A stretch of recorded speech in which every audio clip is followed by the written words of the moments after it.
నరేంద్ర మోదీ ప్రభుత్వం తీసుకొచ్చిన వక్ఫ్ సవరణ చట్టానికి సంబంధించి 3 అంశాలపై సుప్రీంకోర్టు మధ్యంతర ఉత్తర్వులు ఇచ్చేందుకు సిద్ధపడింది. కానీ చివరి నిమిషంలో వెనక్కి తగ్గింది. ఈ చట్టంపై నిన్న సుప్రీంకోర్టులో విచారణ జరిగిన విషయం తెలిసిందే కదా. విచారణ సందర్భంగా ప్రధాన న్యాయమూర్తి జస్టిస్ సంజీవ్ ఖన్నా 3 అంశాలపై మధ్యంతర ఉత్తర్వులు ఇవ్వడానికి సిద్ధపడ్డారు. అయితే అటు కేంద్రం కానీ ఇటు కొన్ని రాష్ట్రాలు కానీ తమకు మరింత సమయం కావాలని తమ వైఖరి చెప్పడానికి కోరారు. దాంతో ప్రధాన న్యాయమూర్తి వెనక్కి తగ్గారు. విచారణ ఈరోజు కూడా మధ్యాహ్నం 2 గంటల నుంచి కొనసాగుతుంది. మధ్యంతర ఉత్తర్వుల అవసరం ఉందని సుప్రీంకోర్టు భావించిన 3 పాయింట్లు ఏమిటో చూద్దాం ఒకసారి. మొదటి పాయింట్ ఏమిటంటే వక్ఫ్ బై యూజర్. దీనికి సంబంధించిన నిబంధన. దీనికి కొంత వివరణ ఇస్తే కానీ సరిగ్గా అర్థం కాదు.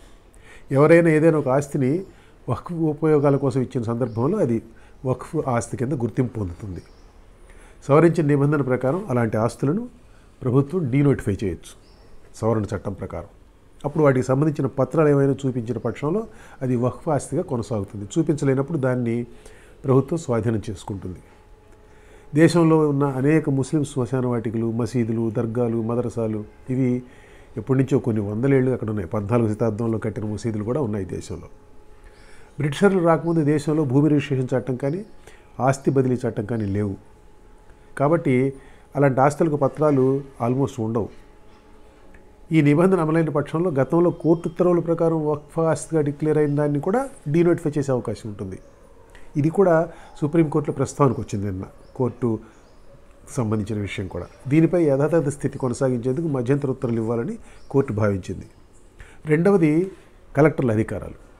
దీనిపై కోర్టు ఇవ్వదలిచిన మధ్యంతర ఉత్తర్వు ఏమిటంటే వక్ఫ్ ఆస్తి హోదా తేల్చడానికి సంబంధించిన ప్రొసీడింగ్స్ను కలెక్టర్ నడపవచ్చు చట్టం ప్రకారం. కానీ దానికి ఆ ఆస్తి వాడకంపై నిలుపుదల ఉత్తర్వులు ఇవ్వడానికి వీల్లేదు. దానికి సంబంధించిన నిబంధన అమలులో లేనట్టు భావించాలంటే ఉత్తర్వులు ఇవ్వాలని కోర్టు సూచించింది. మూడవది సవరించిన చట్టం ప్రకారం వక్ఫ్ బోర్డులోకి ఎక్స్ అఫీషియో సభ్యులను నియమించవచ్చు, కానీ వారు ముస్లింలై ఉండాలని సుప్రీంకోర్టు సూచించింది. సవరించిన చట్టం ప్రకారం ఎక్స్ అఫీషియో సభ్యులుగా ముస్లిమేతరులను నియమించవచ్చు. మిగతా సభ్యులు ముస్లింలు అయిన పక్షంలో ముస్లిమేతరులకు అవకాశం ఇవ్వచ్చు అన్న విషయాన్ని ప్రధాన న్యాయమూర్తి ప్రతిపాదించారు. వక్ఫ్ సవరణ చట్టాన్ని సవాల్ చేస్తూ మొత్తం 73 పిటిషన్లు దాఖలయ్యాయి. సవరణ చట్టాన్ని సమర్థిస్తూ మధ్యప్రదేశ్, ఉత్తరాఖండ్, రాజస్థాన్ వంటి రాష్ట్రాలు కూడా పిటిషన్లు దాఖలు చేశాయి. మొత్తం కలిపి 100కు పైగా పిటిషన్లు సుప్రీంకోర్టు ముందుకు వచ్చాయి.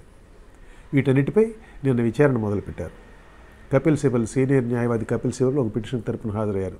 ఆయన తన వాదనలో ఏమన్నారంటే సవరణ చట్టం రాజ్యాంగంలోని ఆర్టికల్ 26 అధికారాన్ని ఉల్లంఘిస్తుందని అన్నారు. ఆర్టికల్ 26 మతపరమైన వ్యవహారాలను తమ మతాచారాల ప్రకారం నడుపుకునేందుకు అన్ని మతాలకు స్వేచ్ఛను కల్పిస్తున్నది రాజ్యాంగంలోని ఈ అధికరణ. సవరణ చట్టం ఈ రాజ్యాంగబద్ధ హక్కుకు విరుద్ధమని పిటిషనర్లు వాదిస్తున్నారు. వక్ఫ్ ఆస్తులు అవునా కాదా అని తేల్చే అధికారాలను సవరణ చట్టం కలెక్టర్కి అప్పగిస్తుందని, కలెక్టర్ ప్రభుత్వంలో భాగం కాబట్టి ఆయన జడ్జి స్థానంలో కూర్చోవడం రాజ్యాంగ విరుద్ధమని కపిల్ సిబల్ అన్నారు. విచారణ సందర్భంగా ప్రధాన న్యాయమూర్తి సొలిసిటర్ జనరల్ తుషార్ మెహతాను ఒక ప్రశ్న అడిగారు. సెంట్రల్ వక్ఫ్ కౌన్సిల్లోకి, రాష్ట్రాల వక్ఫ్ కౌన్సిల్లోకి ముస్లిమేతరులను ఎక్స్ అఫీషియల్ సభ్యులుగా తీసుకోవచ్చని సవరణ చట్టం చెప్తుంది కదా అని ఆయన దాన్ని ప్రస్తావిస్తూ ప్రధాన న్యాయమూర్తి గారు హిందూ ఎండోమెంట్ బోర్డుల్లోకి, దేవాదాయ బోర్డుల్లోకి మీరు ముస్లింలను రాణిస్తారా చెప్పండి అని అడిగారు తుషార్ మెహతాని. వక్ఫ్ బై యూజర్ నిబంధన విషయం ప్రస్తావనకు వచ్చినప్పుడు కూడా ప్రధాన న్యాయమూర్తి తుషార్ మెహతాను ఉద్దేశించి చరిత్రను వెనక్కి తిప్పడం సాధ్యం కాదని కూడా అన్నారు. ఈ చట్టంపై కొన్ని చోట్ల హింసాకాండ చోటు చేసుకోవడం ప్రధాన న్యాయమూర్తి ఆందోళన వ్యక్తం చేశారు. పశ్చిమ బెంగాల్ అటువంటి చోట హింసాకాండ చోటు చేసుకుంది. తుషార్ మెహతా కల్పించుకొని వాళ్ళు వ్యవస్థపై ఒత్తిడి తీసుకురాగలమని అనుకుంటున్నారు అన్నారు. దాంతో కపిల్ సిబల్ జోక్యం చేసుకున్నారు. ఒత్తిడి ఎవరు తెస్తున్నది తెలియదని వ్యాఖ్యానించారు. చట్టంలోని సానుకూలమైన నిబంధనలను కూడా ప్రస్తావించాలంటూ ప్రధాన న్యాయమూర్తి విచారణను వాయిదా వేశారు.